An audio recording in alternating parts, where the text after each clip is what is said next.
Praise the lord. ಪ್ರೀತಿಯ ಸಹೋದರ ಹಾಗೂ ಸಹೋದರಿ, ಇಲ್ಲಿ ನಾನು ನೋಡೋದ್ರಲ್ಲಿ ಬಹಳ ಸಂತೋಷವಾಗಿದ್ದೇನೆ.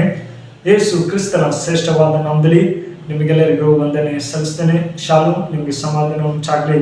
ಪ್ರೀತಿ ಹೃದಯ ಮಕ್ಕಳೇ, ಈ ನೂತನ ದಿನ ನೋಡುವಂತೆ ಕೃಪೆ ಮಾಡಕ್ಕಾಗಿ ದೇವ್ರ ನಾಮಕ್ಕೆ ಸ್ತೋತ್ರ ಸಲ್ಲಿಸೋಣ. ಪ್ರೀತಿ ಹೃದಯ ಮಕ್ಕಳೇ, ಈ ಮುಂಜಾನೆಗಳಲ್ಲಿ ದೇವರು ಒಂದು ಒಳ್ಳೆ ವಾಗ್ದಾನ ಕೊಟ್ಟಿದ್ದಾರೆ. ಏನಂದ್ರೆ, ಜ್ಞಾನವನ್ನು ಪಡೆಯಬೇಕೆಂಬುದೇ ಜ್ಞಾನ ಬೋಧೆಯ ಪ್ರಥಮ ಪಾಠ ಎಂಬುದಾಗಿ. ಹೌದು ಪ್ರೀತಿದೆ ಮಕ್ಕಳೇ, ಈ ದಿನಗಳಲ್ಲಿ ಜ್ಞಾನ ಯಾವ ರೀತಿಯಲ್ಲಿ ಇದೆ ಎಂಬುದಾಗಿ ನಾವು ತಿಳಿದುಕೊಳ್ಬಹುದು. ಇದಕ್ಕೆ ಆಧಾರವಾಗಿ ಮೊದಲನೇ ಕೊರಿಂಥದವರಿಗೆ 8ನೇ ಅಧ್ಯಾಯ 1ನೇ ವಾಕ್ಯ ನಿಮಗಾಗುತ್ತೀನಿ. ದಯಮಾಡಿ ನಿಮ್ಮಲ್ಲಿ ಸತ್ಯವಿದ್ದರೆ ತೆಗೆದು ಧ್ಯಾನಿಸಬೇಕೆಂಬುದಾಗಿ ಕೇಳ್ಕೊಳ್ತೇನೆ.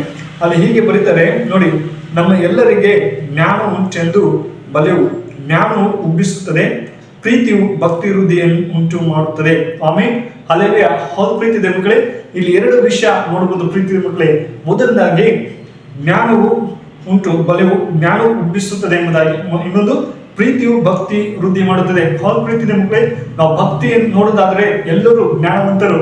ಅಹಂಕಾರದಿಂದ ನನಗೆ ಒಳ್ಳೆ ಜ್ಞಾನ ಇದೆ, ನಾನು ಈ ಪ್ರಪಂಚದಲ್ಲಿ ಒಳ್ಳೆ ವಿದ್ಯಾಭ್ಯಾಸ ಮಾಡ್ತೀನಿ ಎಂಬುದಾಗಿ ಹೇಳ್ಬೋದು. ಆದರೆ ಗರ್ವದಿಂದ ನನ್ನಲ್ಲಿ ಎಲ್ಲ ವಿದ್ಯಾವಂತ ಇದೆ, ನನಗೆ ಒಳ್ಳೆ ಜ್ಞಾನ ಇದೆ ಎಂಬುದಾಗಿ ಹೇಳ್ಬೋದು. ಆದರೆ ದೇವ್ರ ವಾಕ್ಯ ಹೇಳ್ತದೆ ಪ್ರೀತಿದೆ ಮಕ್ಕಳೇ, ಪಾಲ್ ಹೇಳ್ತಾ ಇದ್ದಾರೆ, ಪ್ರೀತಿಯು ಭಕ್ತಿ ವೃದ್ಧಿಯನ್ನು ಉಂಟು ಮಾಡುತ್ತದೆ ಎಂಬುದಾಗಿ. ಹೌದು ಪ್ರೀತಿದೆ ಮಕ್ಕಳೇ, ದೇವರ ಜ್ಞಾನ ನಮಗೆ ಪ್ರೀತಿ ಮಾಡಬೇಕು.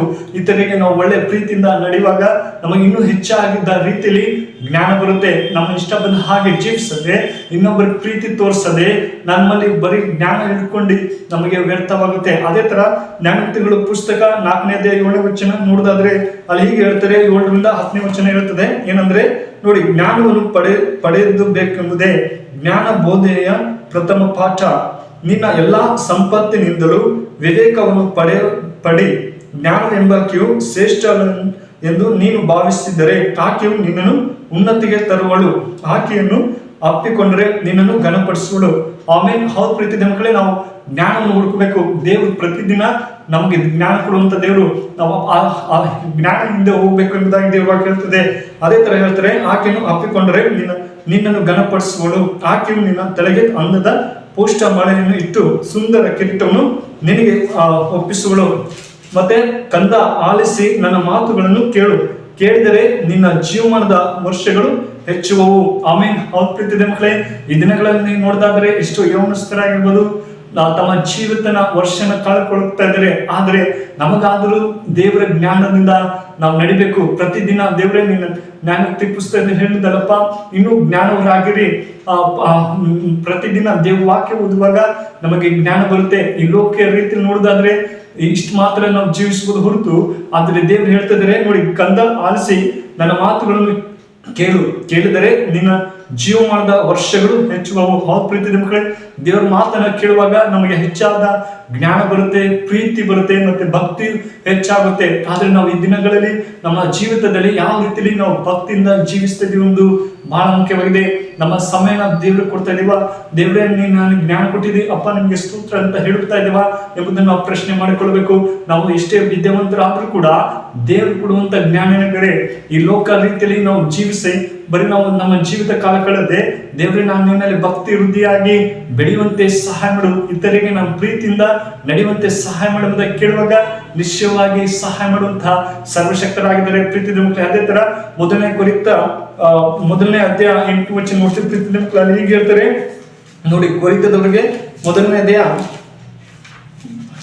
ಅಧ್ಯಾಯ ಕೊರಿಂಥದವರಿಗೆ 1ನೇ ಅಧ್ಯಾಯ 30ನೇ ವಚನ ಹೇಳ್ತದೆ.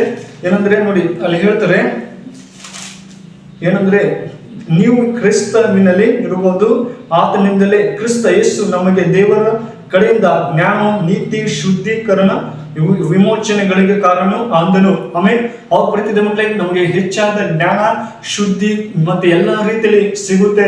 ಅವ್ರ ಪ್ರೀತಿದ ಮಕ್ಕಳೇ, ನಾವು ದೇವರಲ್ಲಿ ನಾವು ಕೇಳಬೇಕು, ದೇವ್ರೆ ನಾನು ಇನ್ನೂ ಹೆಚ್ಚಾಗಿ ಜ್ಞಾನ ಕೊಡು. ಈ ಲೋಕದ ರೀತಿಯಲ್ಲಿ ಕೂಡ ಅದೇ, ದೇವ್ರೆ ನನ್ನ ಪ್ರೀತಿ ಮತ್ತೆ ಶುದ್ಧತೆ ಕೊಡು. ಈ ದಿನಗಳಲ್ಲಿ ನಾವು ಯಾವ ರೀತಿಯಲ್ಲಿ ಶುದ್ಧತೆಯಿಂದ ಜೀವಿಸ್ತಾ ಇದ್ದೀವಿ ಬಹಳ ಮುಖ್ಯವಾಗಿದೆ. ನಮ್ಮ ಇಷ್ಟ ಬಂದ ಹಾಗೆ ಜೀವಿಸದೆ, ನಾವು ಸಮಯನ ವ್ಯರ್ಥ ಮಾಡದೆ, ದೇವ್ರೆ ಇನ್ನೊಬ್ಬರಿಗೆ ಒಳ್ಳೆ ರೀತಿಯಲ್ಲಿ ನಾನು ನಡೆಸುವಂತೆ ಸಹಾಯ ಮಾಡು. ದೇವ್ರೆ ನನ್ನ ಕುಟುಂಬನ ನಡೆಸುವಂತ ಜ್ಞಾನ ಕೊಡು. ನನ್ನ ಆತ್ಮಿಕವಾಗಿ ನಮ್ಮ ಕುಟುಂಬ ಆಗ್ಲಿ ಎಲ್ಲರನ್ನು ಒಳ್ಳೆ ರೀತಿಯಲ್ಲಿ ನಡೆಸುವಂತೆ ನನ್ನ ಸಹಾಯ ಜ್ಞಾನ ಕೊಡು ಎಂಬುದಾಗಿ ಕೇಳುವಾಗ ನಿಶ್ಚಯವಾಗಿ ಸಹಾಯ ಮಾಡುವಂತ ಸರ್ವಶಕ್ತರಾಗಿದ್ದಾರೆ ಪ್ರೀತಿದೆ ಮಕ್ಕಳೇ. ಈ ವಾಕ್ಯ ನಿಮ್ಮ ಜೀವಿತದಲ್ಲಿ ಆಶ್ವಸಿ ಕಾಪಾಡಿ ಪ್ರಾರ್ಥನೆ ಮಾಡೋಣ. ಕಣ್ಮುಚ್ಚಿಕೊಂಡು ಪ್ರಾರ್ಥನಾ. ಪರಿಶೋಧನೆ ಪ್ರೀತಿలో ದೇವರೇ, ಒಳ್ಳೆ ಸಮಯಕ್ಕಾಗಿ ಸ್ತೋತ್ರ. ಕಳೆದ ವಾರೆಲ್ಲ ಅದ್ಭುತವಾಗಿ ಕಾಪಿಕೊಂಡು ಈ ನೂತನ ದಿನ ನೋಡುವಂತೆ ಕೃಪೆ ಕೊಟ್ಟಿದ್ದಪ್ಪ, ನನಗೆ ಸ್ತೋತ್ರ. ಪ್ರೀತಿలో ದೇವರೇ, ಮುಂಜಾನೆ ವೇಳೆಯಲ್ಲಿ ನೀನು ಒಳ್ಳೆ ಜ್ಞಾನ ಕೊಡುವಂತ ದೇವರು. ಹೌದು ಸಪ್ಪ, ಪ್ರಥಮ ಪಾಠವಾಗಿದೆ ಜ್ಞಾನ. ಹೌದು ಸಪ್ಪ, ಎಷ್ಟೋ ಜನ ಜ್ಞಾನ ಇದ್ದರೂ ಕೂಡ ಪ್ರೀತಿ ತೋರಿಸದೆ ತಮ್ಮ ಇಷ್ಟವನ್ನು ಜೀವಿಸ್ತಾರೆ. ಆದ್ರೆ ನಮಗಾದ್ರೂ ಜ್ಞಾನದಿಂದ ಮತ್ತೆ ಪ್ರೀತಿಯಿಂದ ನಮ್ಮನ್ನು ಒಳ್ಳೆ ಮಾರ್ಗದಲ್ಲಿ ನಡೆಯುವಂತೆ ಸಹಾಯ ಮಾಡು. ಈ ವಿಡಿಯೋ ಯಾರು ನೋಡ್ತಾರೋ ಆ ಮಕ್ಕಳನ್ನ ಆಶ್ವಸಿಸು. ಪ್ರತಿಯೊಬ್ಬರು ಜೀವಿತನ ಆಶ್ವಸಿಸಿ ಕಾಪಾಡು. ಅವರೆಲ್ಲ ಸಮಸ್ಯೆಗಳನ್ನು ಬಿಡುಗಡೆಕೊಡು.